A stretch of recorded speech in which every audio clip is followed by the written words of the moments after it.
कैसे करें में ये होता है कि कौन आरएस की तैयारी कर सकता है और आरएस की तैयारी करने में सबसे ज़्यादा महत्वपूर्ण भूमिका किसकी होती है? तो आरएस की तैयारी में सबसे महत्वपूर्ण भूमिका आपकी खुद की ही होती है। जो व्यक्ति तैयारी कर रहा होता है, उसका रोल सबसे ज़्यादा होता है। उसके बाद उसका 90% जो भूमिका है, रोल है, वो उसी का होता है। बाकी जो 10% भूमिका है, उसमें कोचिंग संस्थान भी आ गए, उसमें परिवार के सदस्यों का जो कोऑपरेशन होता है, वो भी आ गया। फ्रेंड सर्किल का जो कॉपरेशन होता है वो भी आ गया। ये बाकी जितनी भी चीजें होती है, समाज का जो कंट्रीब्यूशन होता है, भले वो क्रिटिसाइज करके हो या भले हौसला अफजाई करके हो, समाज का जो रोल, ये सब 10% में आते हैं।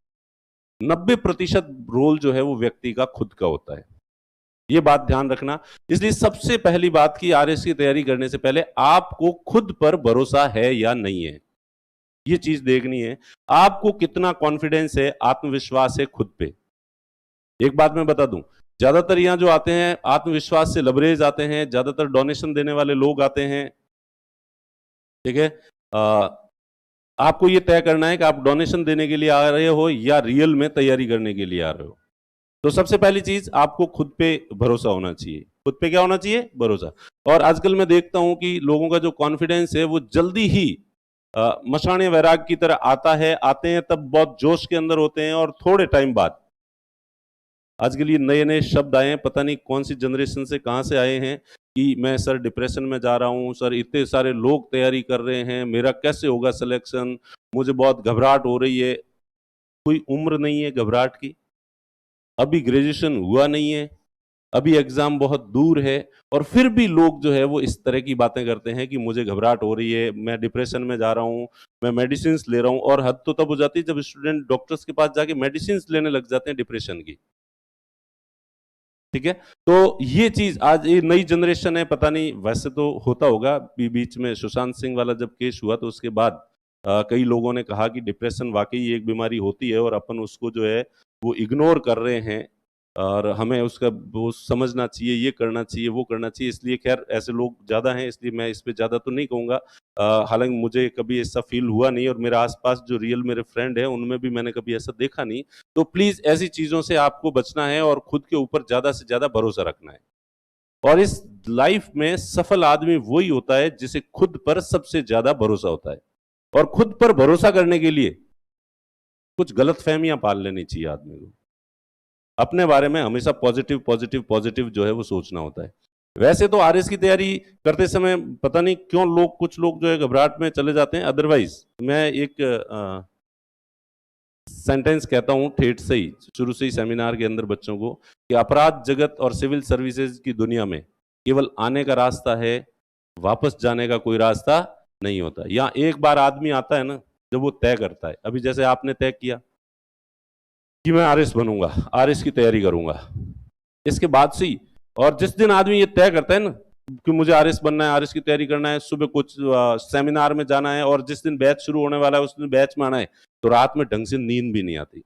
पूरी रात यूं अजीब तरीके की एक जो खुशी है, एक शरीर के अंदर झुंझुनाहट है, एक जो क्या कहते हैं जोश है, जुनून है, वो यूं रहता है कि बस अब तो मैं बनने ही वाला हूं। पहली चीज तो वो खुशी एक अलग ही खुशी होती है। उसके बाद आप घर वालों को भी तुम कहते हो तो घर वाले भी एक बार तो करे, वाह शाबाश, ये मेरा बेटा जो है वो नाम रोशन करेगा, या मेरी बेटी नाम रोशन करेगी। फिर आपके घर वाले भी रिश्तेदारों वगैरह को भी यही कहते हैं, हमारा बेटा आरएस की तैयारी कर रहा है। अच्छा, तो रिश्तेदार भी एक बार जो है वो गौर से सुनते हैं, क्या बात, अच्छा आरएस की तैयारी कर रहे हो, कहाँ से कर रहे हो, कैसे कर रहे हो। फिर तुम लोग जो है, फिर उसके बाद जो ही किसी एसडीएम का बंगला देखते हो, उसके या एसडीएम की गाड़ी देखते हो, तो मन ही मन विचार आता है, जल्द आ रहा हूं मैं, गाड़ी तू इंतजार कर, मैं इसी में जो है आने वाला हूं, बैठने वाला हूं। जब भी ओटीएस के आगे से आदमी गुजरता है तो वहां थोड़ी देर के लिए रुक के पॉज लेके, और जल्द आ रहा हूं मैं यहाँ पे।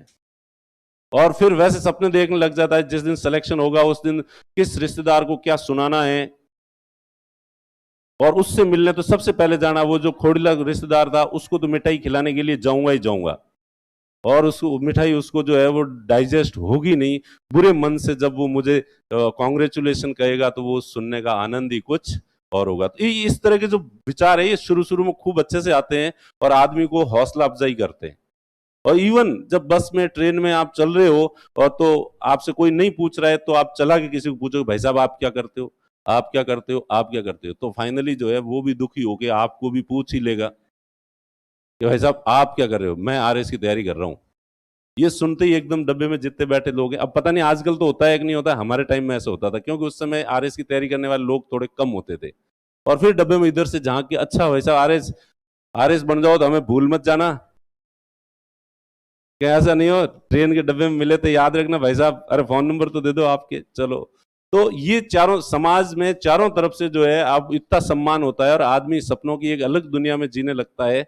और उसके बाद उस आरएस बनने के प्रति या आईएएस बनने के प्रति उसके मन के अंदर जो एक चीज होती है, वो चीज उससे जितनी खुशी देती है ना, उसको छोड़ने की, उसके बाद उसको समझौता करने की, दूसरी भली कोई सी नौकरी लग जाए लेकिन उसके साथ समझौता करने की उसकी इच्छा होती नहीं है। और इसलिए कई लोग जिनका सिलेक्शन नहीं भी होता है, 40 साल के भी हो जाते हैं, तो भी पता है तैयारी नहीं होगी, फिर भी आरपीएससी जब फॉर्म निकालती है तो वो फॉर्म जरूर भरते हैं, क्या पता इस बार तैयारी हो जाए, इतनी बार नहीं हुई है। तो इस तरह से ये आरएस की तैयारी का जो रास्ता है, ये अपने आप में मोटिवेटिंग रास्ता है। और इससे ये किसी आदमी को, एक बार कोई आदमी इसके रास्ते पे आ जाता है ना, ये उसको जाने देता नहीं है। सही में सच्ची लगन से जो आदमी तैयारी करता है, तो उसमें अब जब इतना कुछ ये रास्ता खुद ही आपका समर्थन कर रहा है, तो ऐसे में आपको आत्मविश्वास बनाए रखना बहुत आसान होता है। और फिर भी कुछ लोग जो है वो आत्मविश्वास नहीं रख सकते हैं, तो ये मैं कहूंगा कि फिर वो आरएस बनने के लिए थे ही नहीं। तो सबसे पहली चीज आरएस की तैयारी करनी है तो आपके अंदर आत्मविश्वास पूरा होना चाहिए, फुल कॉन्फिडेंस होना चाहिए, उसके बाद आपको आरएस बनने से कोई नहीं रोक सकता। दूसरी चीज अपन देखें कि कितने घंटे पढ़ना होता है आरएस की तैयारी करने के लिए। बनने वाले अभी आएंगे टॉपर, शायद वो कह दे 12 घंटे, 15 घंटे, 16 घंटे, 18 घंटे, क्योंकि सबकी अपनी अपनी स्टाइल होती है। लेकिन सही बात यह है कि आरएस की बनने के लिए कोई 15 घंटे, 16 घंटे, 18 घंटे पढ़ाई करने की जरूरत नहीं है। 6 घंटे अगर नियमित रूप से 365 दिन में से 350 दिन कोई व्यक्ति अगर पढ़ाई कर ले, निरंतरता जरूरी है। मारवाड़ी में कहावत, कदी घी गणान कदी मोटी चना। तो कभी कभी तो आप 7-8 दिन तक तो 15-15 घंटे पढ़ लिए, फिर पता चला कि अगले 10-15 दिन तक जो है बिल्कुल कुछ ही नहीं पढ़े, तो वो 15 घंटे पढ़ाई किसी काम की नहीं है। 365 में से 350 दिन, 10-15 दिन जरूर एक एक दिन करके, कोई कभी बीमार भी हो सकते हो, कभी घर भी जाना पड़ता है, 350 दिन अगर आप पढ़ाई करते हो तो आप नियमित रूप से 5-6 घंटे भी पढ़ते हो तो मोर देन सफिशियंट है। और दूसरी बात मैं ये बताऊं आपको कि रियल में आपको लगता है कि दुनिया में कंपटीशन ज्यादा है, इंडिया में कंपटीशन ज्यादा है, तो मैं आपको सच बताऊं कि कंपटीशन जैसी कोई चीज नहीं है। पहले हमें लगता था कि कोचिंग फील्ड में बहुत ज्यादा कंपटीशन होगा, इतने सारे कोचिंग संस्थान है, हम कैसे करेंगे। तो नतीजा आपके सामने, हमने कोई एक्स्ट्रा मार्केटिंग नहीं की, कुछ भी अतिरिक्त उपाय नहीं किया, कोई इस तरह से कुछ ही नहीं किया। मार्केटिंग होती सबसे बड़ी, या दूसरे तरीके के हथकंडे अपनाए हो, हमने कुछ भी नहीं किया।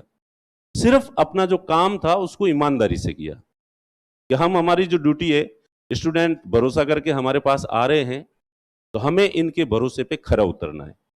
जिसने भी हम पे विश्वास किया है, कल को ये जाके दूसरे लोगों को, 4 लोगों को ये कहेगा अरे नहीं यार वो पैसे ले लिए, ढंग से पढ़ाया नहीं, घास काट दी, ये कर दिया, वो कर दिया, ये हमें नहीं सुनना है। अंतरात्मा की आवाज हमारी ये थी कि जिसने आप पे भरोसा किया है, आप अपने पूरा 100%, अब हम ज्यादा इंटेलिजेंट नहीं है तो ज्यादा ज्ञान नहीं दे सकते, लेकिन जितना है ज्ञान, उस ज्ञान को हम 100% ईमानदारी के साथ डिलीवर करें। तो ईमानदारी से किया तो ये आज जो स्प्रिंग बोर्ड की जगह है, जो रिजल्ट है, जो बता रहा है कि हम यहाँ तक, और आप जिस तरह से इस सेमिनार में देख रहे हैं, पिछले हफ्ते जो सेमिनार हुआ था उसकी आप पता करना कहीं से, तो लोगों का जो प्यार मिल रहा है वापस, वो सिर्फ इसलिए मिल रहा है कि हमने हमारा काम ईमानदारी से किया। ऐसे कैसे आरएस में भी अगर आप अब ईमानदारी से मेहनत करेंगे, तैयारी करेंगे, तो निश्चित रूप से कोई कंपटीशन नहीं है। अभी 6 लाख फॉर्म भरे गए थे, एग्जाम 3 लाख लोगों ने दिया, तो 3 लाख लोग तो वैसे थे, तो 3 लाख लोगों ने एग्जाम दिया, उसमें से भी सीरियस कैंडिडेट बहुत ही कम थे। और देख लो 200 में से अभी जो 150 क्वेश्चंस थे, 200 नंबर का पेपर था, अब कट ऑफ की बातें चल रही है तो 80 के आसपास, 80-85 के आसपास कट ऑफ जाने की संभावना है, यानी कि 50% मार्क्स भी नहीं आ रहे हैं लोगों के। और इसका मतलब ये नहीं है कि पेपर कोई बहुत ज्यादा टफ था, पेपर बहुत सरल पेपर था। हम लोगों को, हालांकि हम लोगों को पहले लगा कि भाई इतना सरल पेपर, हमें लगा कि हम रात दिन पढ़ाते हैं इसलिए हमें लग रहा है, लेकिन हमारे जो पुराने स्टूडेंट है ठीक ठाक है, उनके ज्यादातर के 120, 130, 120, 130, कई तो 140, 45 वाले भी स्टूडेंट जो है मिल रहे हैं, और उसमें कट ऑफ कितनी जा रही है? 85 के आसपास। तो इसका मतलब कंपटीशन नहीं है। लोग अगर पढ़ने वाले होते तो कट ऑफ जो है वो इतनी कम नहीं जाती। और सरल पेपर में, सिंपल पेपर के अंदर तो कुल मिला के आरएस में कोई ज्यादा कंपटीशन नहीं है, माहौल है कंपटीशन का। इसलिए आपको यूं लगता है कि इतने सारे लोग हैं और उसमें से मैं कैसे सेलेक्ट होऊंगा, तो प्लीज इस तरह का डर जो है अपने अंदर आप बिल्कुल ही नहीं रखें। आपको ये देखना है कि आप अपनी तरफ से 100% ईमानदारी से मेहनत कर रहे हैं या नहीं कर रहे हैं, ये आपको ध्यान रखना है।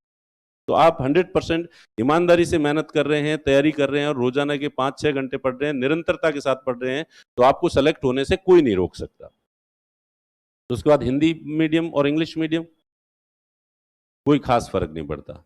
आप जिस मीडियम में कंफर्टेबल हैं उस मीडियम में जो है वो आप एग्जाम दे सकते हैं। आरएस की तैयारी करने जो सिलेक्टेड लोग हैं उसमें 60% से ज्यादा हिंदी मीडियम के होते हैं, 60-70%, और 30% के आसपास लोग जो है इंग्लिश मीडियम के होते हैं।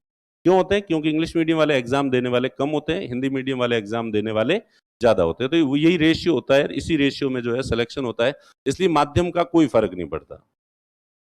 फाइनेंशियल कंडीशन जिनकी अच्छी नहीं है, कुछ लोग कहते हैं साहब फाइनेंशियल कंडीशन अच्छी नहीं है, तो मैं कहता हूं ये तो पॉजिटिव चीज है।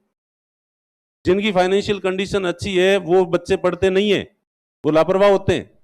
और चूंकि अपनी फाइनेंशियल कंडीशन बुरी है इसलिए वो फाइनेंशियल कंडीशन ही तो मोटिवेट कर रही है कि बेटा पढ़ ले, कुछ कर ले। नहीं तो ये जिंदगी जो है कीड़े मकोड़ों की तरह जीने के लिए नहीं ली है हमने। भगवान ने जो एक जन्म दिया है इसको या तो शहंशाहों की तरह जीना है या कीड़े मकोड़ों की तरह जीना है। तो और अपने पास ना तो आप, मुझे लगता है मेरी तरह आपके भी कोई ना तो राजनीतिक विरासत होगी राहुल गांधी की तरह, ना आपके पास धीरू भाई अंबानी जिस तरह से मुकेश अंबानी के पास बिजनेस छोड़ के गया, वो कोई परिवार वाले बिजनेस छोड़ के गए हैं।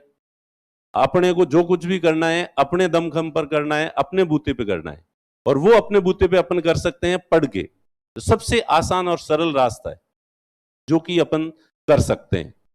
ठीक है, तो फाइनेंशियल कंडीशन अगर आपकी सही नहीं है तो इसका मतलब यह है कि आपको उसे सही करनी है, और सही करने का रास्ता यही है, और इसके लिए आपको पढ़ाई करनी पड़ेगी। और वो चीज आपको मोटिवेट करेगी, हमेशा जो है प्रेरित करेगी कि यार अपनी फाइनेंशियल कंडीशन, जिसकी फाइनेंशियल कंडीशन अच्छी होती है, हमारे साथ कई दोस्त थे मेरे जिनकी फाइनेंशियल कंडीशन अच्छी थी, एक आधा अटेम्प्ट दिया, हुआ तो हुआ, नहीं हुआ तो नहीं हुआ, और उनके दिमाग में पहले से ही विचार था कि घर वाले एक और दुकान खोल के दे देंगे, अपन वो दुकान चला लेंगे, ये बिजनेस शुरू करके दे देंगे, अपन वो बिजनेस जो है वो कर लेंगे। उनके पास एक ऑप्शन होता है।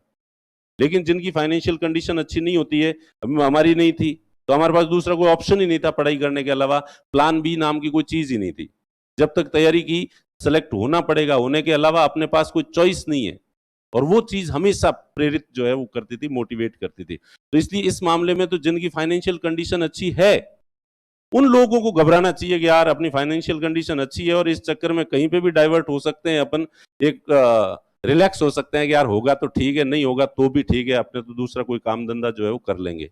तो फाइनेंशियल कंडीशन अच्छी नहीं होना, पारिवारिक विपरीत स्थितियां होना, तो ये सब चीजें जो नकारात्मक लगती है, नेगेटिव लगती है, वो वास्तव में नेगेटिव है नहीं, बल्कि वो पॉजिटिव चीजें हैं आपके सिलेक्शन में।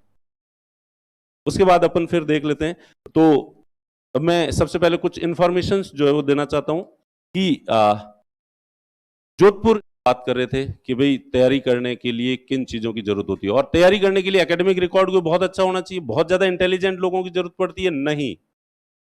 आरएस बनने के लिए आरएस को इतनी भी बड़ी पोस्ट नहीं है, या आईएएस इतनी भी बड़ी पोस्ट नहीं है। कोई बहुत ज्यादा विशेषज्ञता है, वो बहुत विशेषज्ञ या स्पेशल होता है अमिताभ बच्चन बनना, स्पेशल होना है एमएस धोनी बनना, विराट कोहली बनना, AR रहमान बनना, वो होता है विशेष। आरएएस के लेवल के या आईएएस के लेवल के पूरी दुनिया के अंदर हर साल हजारों लोग, सभी देशों को अगर काउंट कर लें तो हजारों लोग ये काम करते हैं, लाखों के 1000 वैकेंसी तो इंडिया में ही है, सभी देशों में इस अलग अलग वैरायटी। तो जो काम हर साल लाखों लोग कर रहे हैं, इसका मतलब वो कोई बहुत खास और स्पेशल नहीं है। इसलिए बहुत ज्यादा कोई इंटेलिजेंट होने की जरूरत नहीं है। जिनका सामान्य कॉमन सेंस है, जिनका, वो व्यक्ति आरएस की तैयारी कर सकता है। प्लस एकेडमिक रिकॉर्ड का और कॉम्पिटिटिव एग्जाम्स के रिकॉर्ड का जरूरी नहीं है एक जैसा। जिनकी एकेडमिक्स जो है वो बहुत अच्छी रही है, वो कॉम्पिटिटिव एग्जाम्स में जो है वो अच्छी रैंक हासिल करेंगे, जरूरी नहीं है। और जिनका एकेडमिक रिकॉर्ड अच्छा नहीं है वो यहाँ नहीं हो सकते, ऐसा बिल्कुल ही जरूरी नहीं है। ऐसे बहुत सारे उदाहरण हैं जिन्होंने ग्रेजुएशन में 3-3 4-4 बार फेल हो गए, 10th में 12th में जिनके सप्लीमेंट्री आई हुई थी, और यहाँ पे उन्होंने टॉप कर दिया आरएस के अंदर। क्योंकि कॉम्पिटिटिव एग्जाम्स में आपकी एकेडमिक्स के अंदर तो आपने कितना याद किया है, कितना रटा है, उस पे होता है, जबकि इसमें जो है वो आपको प्रैक्टिकल नॉलेज कितना है किसी भी चीज का। तो दोनों कॉम्पिटिटिव, दोनों एग्जाम्स की नेचर जो है बिल्कुल अलग होती है। इसलिए बैकग्राउंड, एकेडमिक बैकग्राउंड को बहुत ज्यादा अच्छा होना जरूरी नहीं है। उल्टा मैं तो ये कहूंगा कि जिनका एकेडमिक बहुत ज्यादा अच्छा है उनको घबराने की जरूरत है, क्योंकि उनकी जो मेहनत करने का जो कोटा था वो उन्होंने पहले ही खर्च कर दिया। अब शायद यहां आते आते जो है वो मेहनत करने की अब उनका इतना सामर्थ्य नहीं रहेगा। और जिन लोगों ने एकेडमिक्स के समय ज्यादा पढ़ाई नहीं की है, उनके कि भाई अपने पढ़ाई वाला कोटा अभी तक बचा हुआ है, इसलिए वो अब तैयारी जो है वो करेंगे तो अब ज्यादा अच्छी मेहनत जो है कर सकते हैं। तो प्लीज एकेडमिक रिकॉर्ड और परसेंटेज का इस तैयारी से कोई खास लेना देना नहीं है। पर फिर भी आप व्यवहारिक होते हुए, कई बार ऐसा भी है कि कई लोगों को भोलपन में कि जो वास्तव में ही थोड़ी बहुत पढ़ाई में इतना दिमाग नहीं चलता है। कोई व्यक्ति क्रिकेटर बनने के लिए जन्मता है, संगीतकार, फोटोग्राफर बनने के लिए जन्मता है, लेकिन फिर भी जिद करता है नहीं मैं तो आरएस ही बनूंगा। तो अपना जो नॉलेज है इसका हल्का फुल्का घर परिवार वालों से, अड़ोस पड़ोस वालों से, दोस्तों से, कि भाई उनको ईमानदारी से पूछ लो कि यार तुझे लगता है कि भाई मैं बन सकता हूं। तो उसमें से 10 में से अगर 1-2 लोग भी कह दें कि बन सकता है, तो तैयारी आपको कर लेनी चाहिए, क्योंकि ज्यादातर तो डिमोरलाइज ही करते हैं। क्या तू करेगा आरएस की तैयारी, ये देखा बड़ा आया नहीं आरएस की तैयारी करने वाला। ठीक है, तो उसमें से 2-4 लोग भी अगर कह दे तो आपको आरएस की तैयारी कर लेनी चाहिए। खुद का निष्पक्ष जो है वो मूल्यांकन समय समय पे आपको जो है वो करते रहना चाहिए। अब तैयारी करने के लिए कोचिंग संस्थान का रोल क्या होता है? तो देखिए, सेल्फ स्टडी से तैयारी की जा सकती है, और हर साल हर वैकेंसी में अनेक बच्चे सेल्फ स्टडी से सेलेक्ट होते हैं। हर साल अनेक स्टूडेंट जो है वो सेल्फ स्टडी से सेलेक्ट होते हैं। इसलिए आप अपनी प्रकृति देखें और उसके हिसाब से आप सेल्फ स्टडी कर सकते हैं या नहीं कर सकते। तो अगर आप कर सकते हैं, खुद को पढ़ने से चीजें याद हो रही है, तो कोई पैसे खर्च करने की जरूरत नहीं है और आप आराम से हो सकते हैं। और आईएएस में तो हर साल 50% से ज्यादा लोग सेल्फ स्टडी वाले ही सेलेक्ट होते हैं यूपीएससी में। और आरएस में भी अब परसेंटेज तो मुझे पता नहीं है कितने होते होंगे, क्योंकि 50% से ज्यादा तो जो सेलेक्ट हुए हैं वो हमारे यहाँ से पढ़े ही हैं। ठीक है, तो इसलिए यहाँ का जो परसेंटेज है वो तो मैं नहीं बता सकता, लेकिन मैं ये श्योर कहता हूँ कि सेल्फ स्टडी वाले लोग सेलेक्ट हो सकते हैं। और जिनको भी सेल्फ स्टडी करनी है, स्प्रिंग बोर्ड में हम जो भी चीजें पढ़ाते हैं वो सारे के सारे जो क्लास नोट्स हैं, आपको नोट्स पे नीचे नोट्स की दुकान पे जो है वो मिल जाएंगे, आप खरीद सकते हैं। और वो वही नोट्स हैं जो हम क्लास में पढ़ाते हैं और बच्चे क्लास में जो बैठ के पढ़ते हैं, लिखते हैं। तो जिनकी भी आर्थिक स्थिति अच्छी नहीं है, जिनकी फिजिकल जो लोकेशन जो है दूसरी जगह है, वो जो नहीं ले सकते, तो वो लोग जो है नोट्स खरीद के भी पढ़ाई कर सकते हैं। कोचिंग संस्थान का रोल क्या होता है? कोचिंग संस्थान की भूमिका होती है कि जैसे मैं क्लास में, हम थोड़े बच्चों से मजाक करते हैं कि देखो, जिनको बादशाह अकबर की तरह शौक हो, अकबर क्या अनपढ़ था, तो उसको पढ़ना लिखना आता नहीं था, फिर भी उसको किताबों में क्या लिखा हुआ है ये जानने का बहुत शौक था। इसलिए जब भी वो फ्री होता आराम से बैठ जाता और एक आदमी को खड़ा करता कि इस किताब पढ़ तू जोर जोर से और सुना इसमें क्या लिखा हुआ है। तो वैसे ही अगर आपको शौक है कि यार कौन पढ़े, मुझे पढ़ना तो आता है लेकिन कौन खुद पढ़े, माथा फोड़ी करे, मैं तो यहाँ आके बैठूंगा और मास्टर को कहूंगा ले बोल, हाँ बोलना शुरू कर, और तूने पढ़ रखी है ना किताब ढंग से, क्या लिखा है इसमें बता देखे, और फिर बीच में समझ ये बात वापस बताना देखे। तो इस तरह से शहंशाहों वाला अगर फील लेना है तो वो लोग जो है कोचिंग करते हैं। जिनके पास पैसे की खुरखुरी है, यार ये पैसे हैं, कहाँ करूं, क्या करूं, क्या करूं, किसको दूं, किसको दूं, तो हम कहते हैं चलो लाओ हमें दे दो, हम तुम्हारी तैयारी करवा देंगे। जो दूसरा जिसके पैसे की खुरखुरी है वो। तीसरा वो आदमी जो डिसिप्लिन नहीं है, सेल्फ डिसिप्लिन जिसमें नहीं है, अनुशासन जिसमें नहीं है, कि मैं तो कोई मुझे तो मार मार के ही पढ़ा सकता है, मजबूरी में ही पढ़ सकता हूं, अपने मन से तो मेरी पढ़ने की इच्छा नहीं होती। अपने मन से तो घर पे बैठूंगा तो मेरी मर्जी होगी तब उठूंगा, 8 बजे उठूंगा, 9 बजे उठूंगा, 10 बजे उठूंगा। लेकिन अगर सुबह लेकिन अगर सुबह 7 बजे का जो बैच है तो मुझे जो है 6 बजे उठना ही पड़ेगा। तो मजबूरी में ही उठ सकता हूँ, अदरवाइज मैं उठ नहीं सकता। रूम पे बैठ के पढ़ता हूँ तो दोस्त आता है, ले चल यार फिल्म देखने चलते हैं, तो मैं मुंह उठा के चल देता हूँ। जितने दोस्त आता है, चल यार चाय की थड़ी पे जाके चाय पी के आते हैं, और मैं चला जाता हूँ।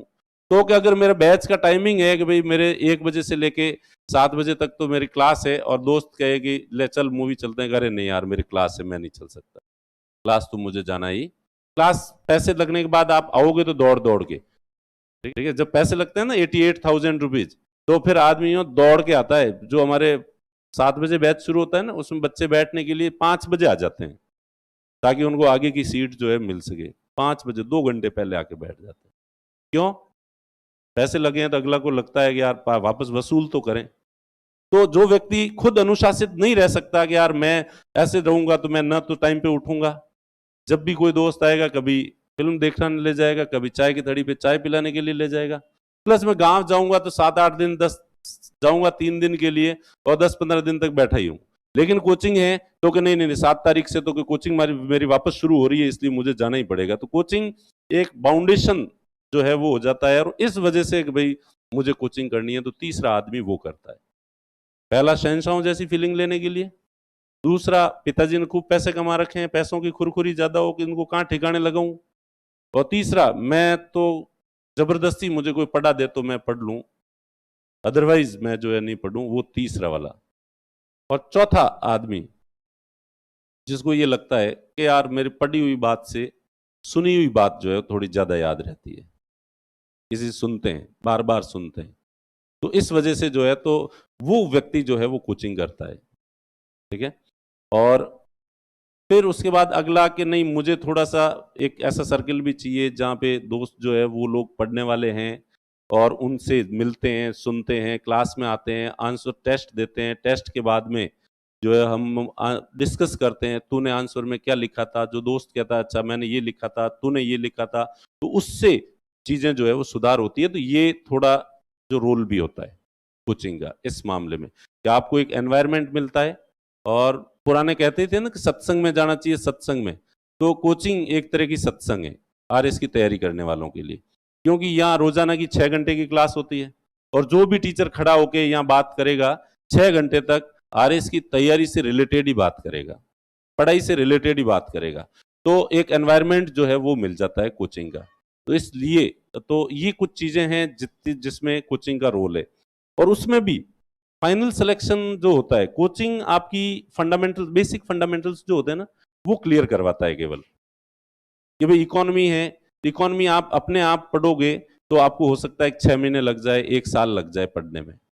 लेकिन हम लोग जो है वो 2 महीने के अंदर आपको उसके जो मेन चीज है, बेसिक्स हैं, वो हम आपको करवा देंगे। तो हर सब्जेक्ट में ऐसा ही होता है कि टीचर्स का इतने सालों का जो थोड़ा अनुभव होता है वो एक साथ आपको जो है सुनने को मिल जाता है। तो वो जो सब्जेक्ट आपको सेल्फ स्टडी में थोड़ा ज्यादा टाइम लगेगा, उस टाइम को अगर बचत करनी है तो कोचिंग संस्थान का थोड़ा रोल जो है होता है। और कुछ लोग, कई स्टूडेंट होते हैं जिनको लगता है कि नहीं, यहाँ पे सर 2 घंटे की क्लास में जितना पढ़ाते हैं बहुत स्लो पढ़ाते हैं, क्योंकि यहाँ सबका ध्यान रखना पड़ता है, इंटेलिजेंट आदमी का भी ध्यान रखना पड़ता है, और जो सबसे कमजोर स्टूडेंट है उसका भी ध्यान रखना पड़ता है। तो इसलिए पढ़ाने की जो स्पीड है वो थोड़ी स्लो होती है। और मैं घर बैठ के पढ़ता हूँ तो इतनी देर में क्लास के अंदर अगर 3 पन्ने लिखवाए हैं तो शायद मैं घर बैठ के 6 पन्ने पढ़ लेता हूँ, कई ऐसे तेज होते हैं, तो उनको कोचिंग करने की कोई जरूरत जो है वो नहीं होती है। तो अब आप अपनी नेचर के हिसाब से देख लें कि आपकी प्रकृति कैसी है। क्या आपको, 2 तरह के लोग होते हैं, एक जिनको कोचिंग की जरूरत होती है, एक जिनको कोचिंग की जरूरत नहीं होती। तो आप अपनी नेचर देख लें कि आपको कोचिंग की जरूरत है या कोचिंग की जरूरत नहीं वाले में है, ठीक है। और उसके बाद कोचिंग फाइनल सिलेक्शन नहीं करवाता। अभी यहाँ आके आएंगे जो चारुल और पद्मा जो आएंगी, और वो कहेगी, हमें थैंक यू बोलेगी, क्योंकि हमने ऑफिस में उनको कहा है कि हमारी थोड़ी तारीफ करना, ठीक है। लेकिन रियल में जब भी सेलेक्ट होके स्टूडेंट हमारे पास आते हैं, मिठाई लेके आते हैं, और वो जब हमें थैंक यू कहते हैं कि थैंक यू सर, आपकी गाइडेंस की वजह से जो है, स्प्रिंग बोर्ड की वजह से जो है मेरा सिलेक्शन हुआ, तो बदले में उस समय हमें रियलिटी हमें तो पता ही है, इसलिए हम कहते हैं कि नहीं नहीं थैंक यू, तुम मत बोलो हमें, हम लोग जो है वो आप लोगों को थैंक यू बोलेंगे, क्योंकि आप लोगों का सिलेक्शन तो होना ही था। भले ही आप स्प्रिंग बोर्ड नहीं भी आए होते तो भी सिलेक्शन होना था, ये फैक्ट है। जिसका सिलेक्शन होना है वो तो होता ही और होगा ही।